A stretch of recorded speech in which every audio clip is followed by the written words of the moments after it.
अनाश्रितः कर्म फलं कार्यं कर्म करोति यः सा सन्न्यासी च योगी च नानिरग्निर्न चाक्रियः। भगवान वासुदेव कृष्णचंद्र जी अर्जुन से श्रीमद् भागवत गीता के अध्याय 6 श्लोक संख्या 1 में कहते हैं कि हे अर्जुन, जो पुरुष कर्म फल का आश्रय न लेकर करने योग्य कर्म करता है वह सन्यासी तथा योगी है।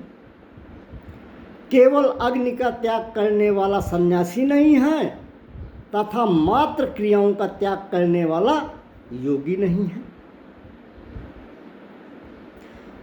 हमारे परमात्मा अखंड अनंत भगवान श्री कृष्णचंद्र जी कहते हैं, अनाश्रितः कर्म फलम कार्यम कर्म करोति यः। जो पुरुष कर्म फल का आश्रय न लेकर करने योग्य कर्म करता है।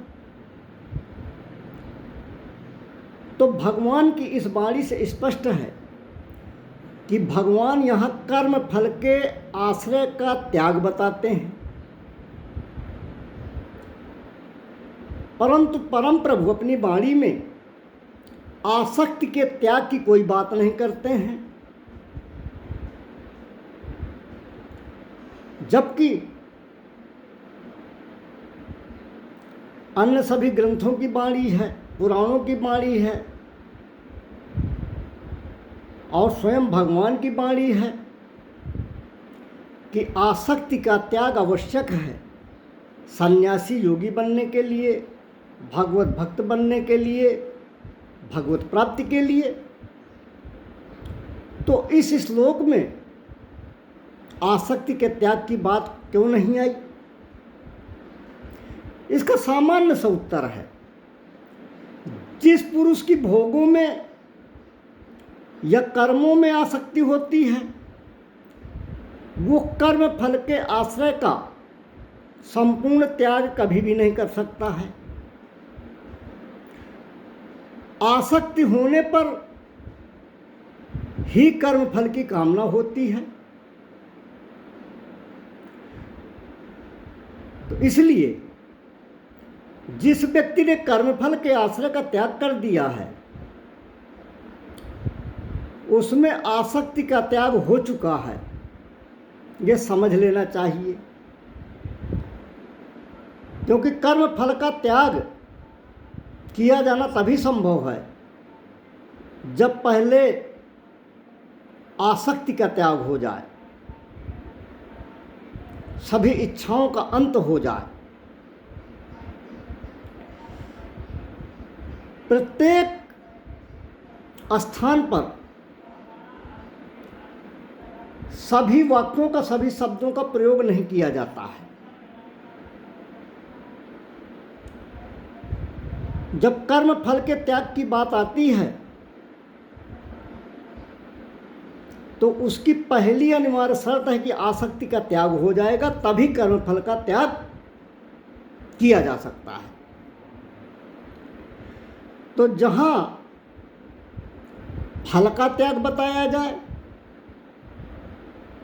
परंतु आसक्ति के त्याग की बात न कही गई हो, वहां आसक्ति का त्याग अपने आप समझ लेना चाहिए। इसी भांति जहाँ आसक्ति के त्याग की बात कही जाए पर फल त्याग की बात न कही गई हो, वहाँ फल का त्याग भी समझ लेना चाहिए। अब कर्म फल के आश्रय को त्याग देना चाहिए।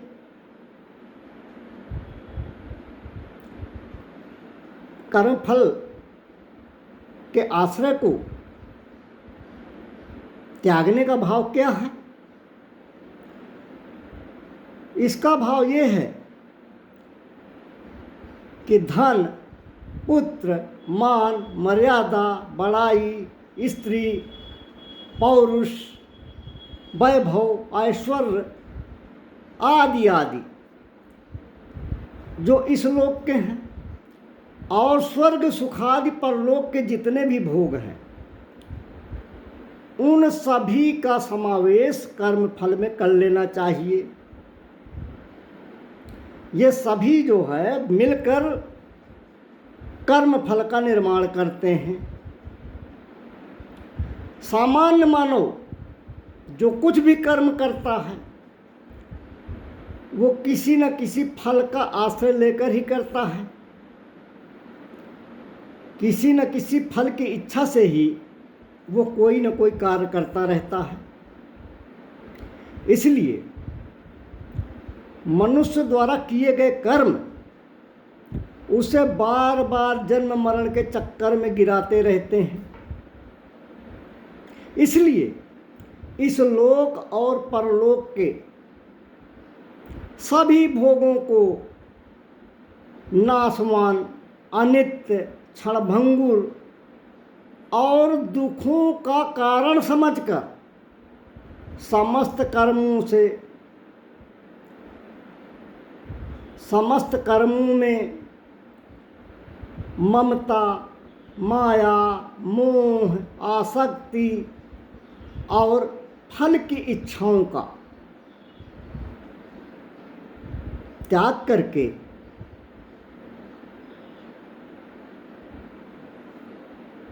जो विरक्ति उत्पन्न होती है वही कर्म फल के आश्रय का त्याग करना है। जब तक दुखों के कारण आसक्ति और कर्म फल का त्याग नहीं किया जाता है तब तक कर्म फल के आश्रय का त्याग करना नहीं होता है। कर्म फल के आश्रय का त्याग तभी होगा जब सब कुछ त्याग कर केवल ये भावना हो जाए कि आराथे न धारा में न काम रुचि, गति न चाहूं निर्वाण, जन्म जन्म रति राम पद यह वरदान न आन। जब ये भाव उत्पन्न होगा तभी कर्म फल के आश्रय का त्याग करना होगा। अब मानव जीवन में करने योग्य कर्म कौन से हैं, क्या क्या किया जाना चाहिए? तो हमारे शास्त्र कहते हैं कि अपने अपने वर्णाश्रम की व्यवस्था के अनुसार जितने भी शास्त्र सम्मत अच्छे कार्य हैं, यज्ञ, दान, तप, शरीर निर्वाह संबंधी तथा जन कल्याण आदि के निमित्त किए जाने वाले सभी शुभ कर्म करने योग्य कर्म हैं। उन सभी कर्मों को नियमानुसार बड़े उत्साह के साथ अहंकार रहित होकर अपनी शक्ति के अनुसार कर्तव्य बुद्धि से युक्त होकर उत्साहपूर्वक सदैव शुभ कर्म करते रहना चाहिए। पूज्यपाद गोस्वामी तुलसीदास जी की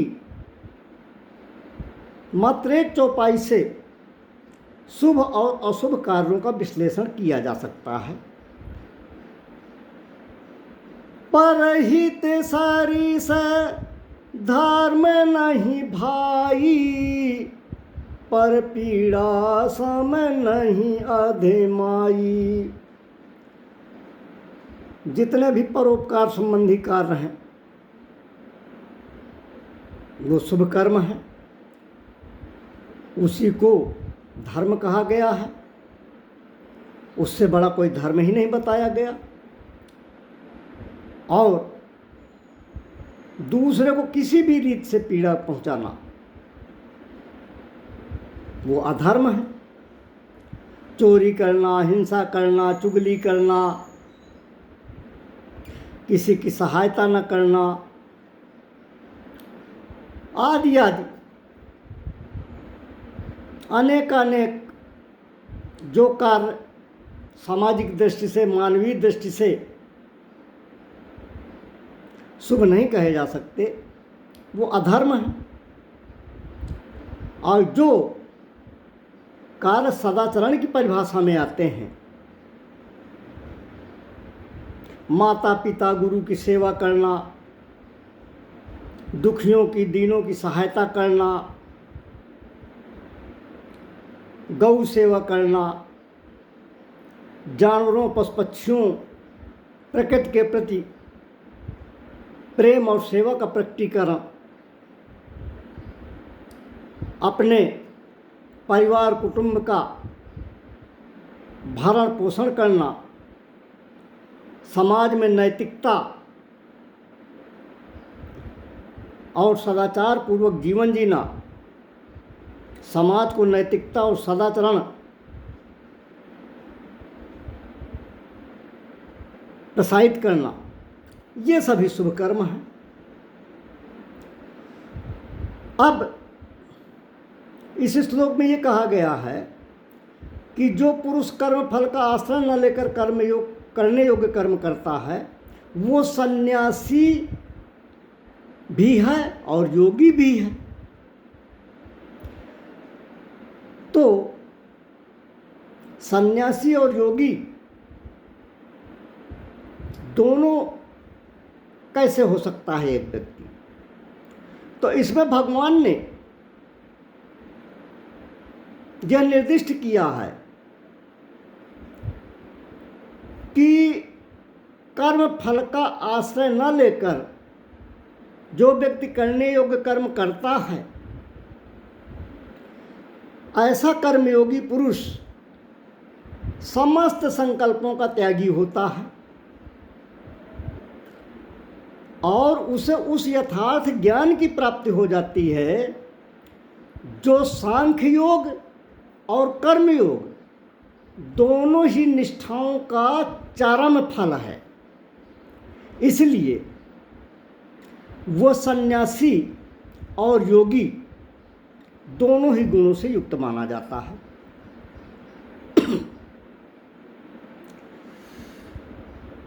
अब निरग्नि किसे कहते हैं? निरग्नि, निरग्नि उसको कहते हैं कि जो व्यक्ति अग्नि का त्याग करके संन्यास आश्रम ग्रहण कर लेता है, उसे निरग्नि कहते हैं। परंतु यहां भगवान ने कहा न निरग्नि, तो न निरग्नि कहकर भगवान ने यह संदेश दिया है कि जिस व्यक्ति ने अग्नि को त्याग कर संन्यास आश्रम तो ग्रहण कर लिया है,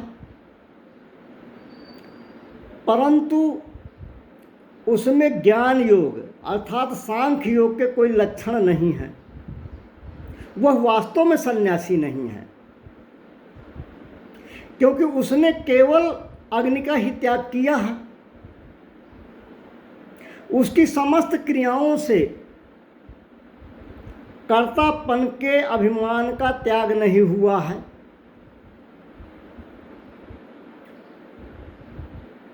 अर्थात उसके अंदर से आसक्ति, ममता, देहाभिमान ये सब नहीं गया है।